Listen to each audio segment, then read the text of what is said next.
ओम गणेशाय नमः। ओम नमः शिवाय। मैं निखिल ज्योतिषाचार्य आप सभी का मेरे चैनल पर पुनः स्वागत करता हूं। आशा करता हूं कि आप सभी स्वस्थ होंगे।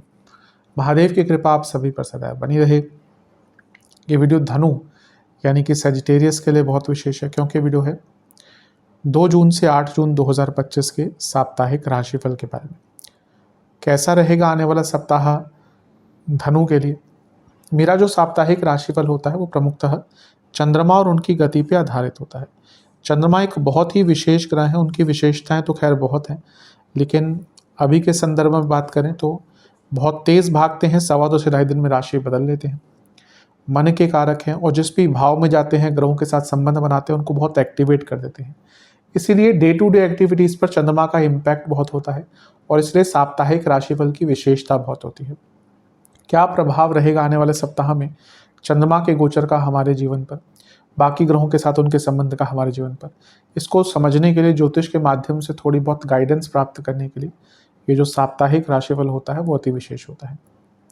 यदि आपकी लग्न राशि या चंद्र राशि धनु है, दोनों ही गाइडेंस के लिए इस राशिफल को देख सकते हैं। जहाँ से आपको ज़्यादा रिलेट करता है, सूट करता है, वहाँ से इसको ऑब्जर्व कीजिए। व्यक्तिगत तौर पे मेरा मानना है लग्न राशि से देखेंगे तो अच्छा है।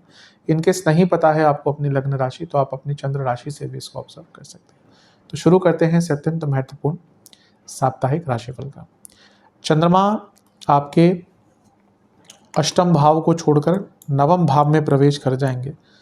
वैसे तो 1 जून को ही ये हो चुका होगा, लेकिन 2 जून के सुबह से ही, 1 जून की बहुत रात को जाएंगे तो 2 जून से इसका प्रभाव देखेंगे हम। और 4 जून सुबह के 8 तक उनका गोचर वहीं पर रहेगा। चंद्रमा का देखिए वैसे तो नवम भाव में आना अच्छा होता है, लेकिन 2 चीज़ें हैं। एक तो वो अष्टमेश भी हैं और भाग्य स्थान में गए नवम भाव में, और यहाँ पे केतु भी हैं, ग्रहण दोष भी लग रहा है। ये थोड़ा सा नेगेटिव है क्योंकि ये बॉसेस से भी प्रॉब्लम्स करवाएगा, कार्यक्षेत्र में दिक्कत आ सकती है, मैनेजमेंट से प्रॉब्लम।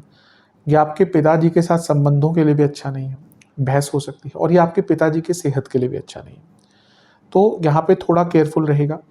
ये ग्रहण दोष भी लगा हुआ है नवम भाव में, तो ये दिखाता है कि उतना भाग्य का साथ प्राप्त नहीं होगा।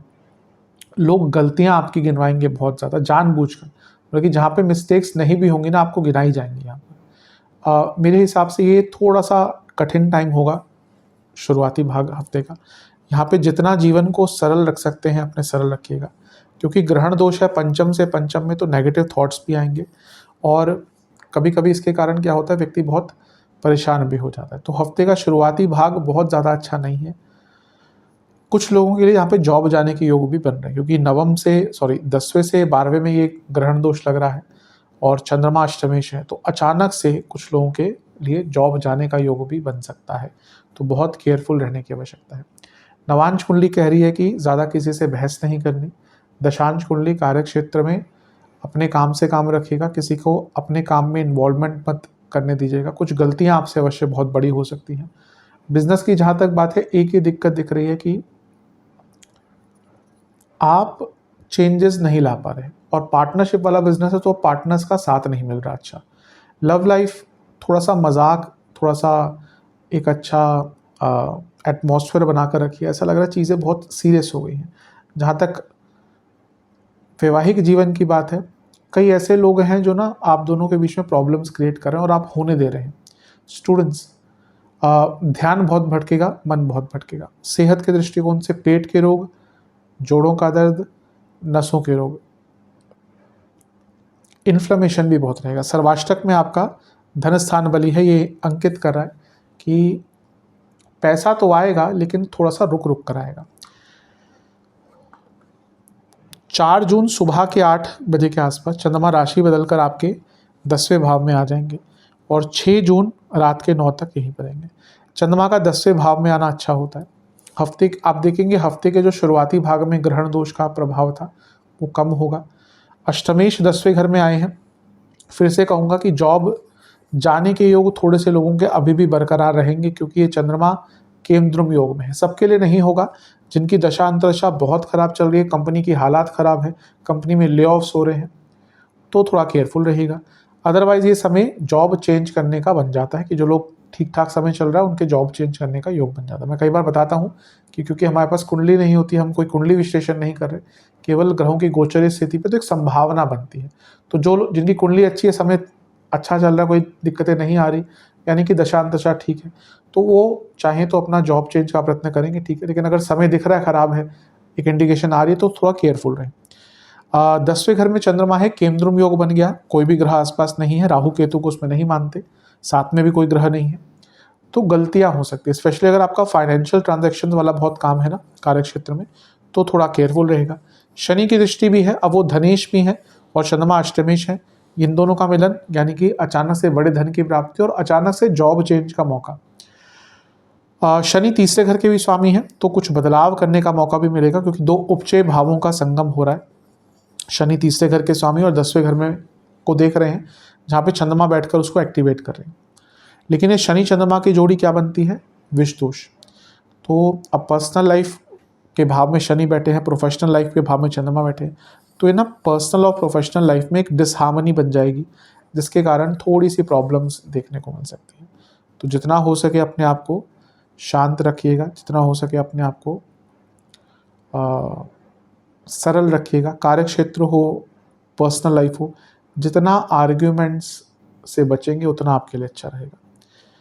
नवांश कुंडली बता रही है कि नेगेटिविटी थोड़ी सी रहेगी, कुछ लोग जानबूझकर नेगेटिविटी फैलाने की कोशिश करेंगे। दशांश कुंडली कार्य क्षेत्र में क्या हो सकता है ना, जो एक गुस्सा बना हुआ था बहुत टाइम से, एकदम जो कहते हैं बॉटल्ड अप एनर्जी होती है, बॉटल्ड अप फ्रस्ट्रेशन होती है, वो एकदम निकल जाएगी किसी पर। थोड़ा शांत रहिएगा, क्योंकि इसके कारण कभी कभी क्या होता है ना, आपकी गुडविल, आपकी पहचान भी खराब होती है। बिजनेस में ठीक है, लालच से बचिएगा। कुछ चीज़ें बहुत क्लियर ना हो, कुछ ऑफर्स बहुत क्लियर ना हो, तो उनको एक्सेप्ट मत कीजिएगा।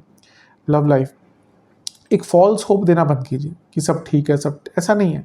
कभी कभी क्या होता है ना, हम अपने आप को भी सांत्वना देते रहते हैं, पार्टनर को भी। अगर प्रॉब्लम है तो उसको एक्सेप्ट कीजिए। एक्सेप्टेंस आज के टाइम में बहुत बड़ी चीज़ है, बहुत इंपॉर्टेंट चीज़ है, रिलेशनशिप में स्पेशली। एक्सेप्ट कीजिए कि हाँ भाई ये दिक्कत है। वैवाहिक जीवन, ज़्यादा शो ऑफ करने की आवश्यकता नहीं है। आई थिंक आप बहुत ज़्यादा लोगों को दिखाने के लिए अपना जीवन जी रहे हैं। एक दूसरे का ध्यान दीजिए। समाज या लोग कुछ ना कुछ कहेंगे ही, आपके साथ अच्छा होता है तो चिढ़ेंगे, बुरा होता है तो मजाक उड़ाएंगे। आप आपसी क्या तालमेल है उस पर ध्यान दीजिए। स्टूडेंट्स की जहाँ तक बात है, ठीक है, ऐसी कोई बहुत बड़ी दिक्कत नहीं दिख रही। ओवर एंथुजियास्टिक मत होइएगा। सेहत के हिसाब से कफ रोग, नसों के रोग, लोअर बॉडी में दर्द, सर्वाष्टक में आपका अष्टम भाव बनी है। अचानक से धन आ सकता है, लेकिन एक अनिश्चिततापूर्ण समय यहाँ पर कार्य क्षेत्र में, पर्सनल लाइफ में रहेगा। 6 जून रात के 9 बजे के आसपास चंद्रमा का गोचर होगा, वो तुला में यानी कि 11वें घर में प्रवेश कर जाएंगे। और इसी दिन बुध का गोचर भी हो जाएगा, वो आपके 7वें घर में आ जाएंगे। चंद्रमा का 11वें भाव में आना एक प्रकार से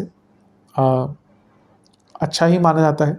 अष्टमेश है और 11वें घर में आ गए, तो ये अचानक से बड़े धन की प्राप्ति दिखाता है। यहाँ पर चंद्रमा पर बहुत सारे ग्रहों का प्रभाव है। राहु, शुक्र, गुरु, मंगल, चारों ग्रह देख रहे हैं। खैर, इसमें से शुक्र, गुरु और राहु तो बहुत टाइम तक देखेंगे ही, बल्कि वो अपनी पोजीशन को बदलेंगे नहीं, 2.5 दिन के लिए पूरा देखेंगे। मंगल जो है वो 1-1.5 दिन में राशि बदल लेंगे, लेकिन प्रभाव अभी है। अब अच्छा क्या है, लाभ स्थान में चंद्रमा है, अष्टमेश में है।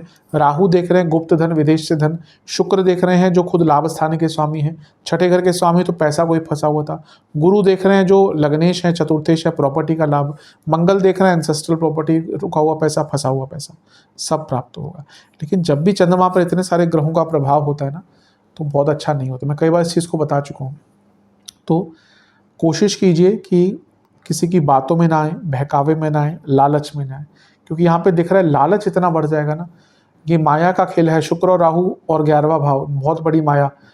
ऐसे ऑफर्स आ जाएंगे, ऐसी चीज़ें सामने आ जाएंगी ना, आपको लगेगा तो बड़ा मजा आ गया, और उसके पीछे क्या चीज़ है वो आप समझ नहीं पाएंगे। तो थोड़ा केयरफुल रहेगा। नवांश कुंडली बता रही है कि हर डिसीजन को सोच समझ कर लीजिएगा। दशांश कुंडली कार्य क्षेत्र में थोड़ा सा एक चाइल्डिशनेस दिख रही है आपके अंदर, इससे बचिएगा। बिजनेस की जहाँ तक बात है, खर्चों पर कंट्रोल कीजिएगा।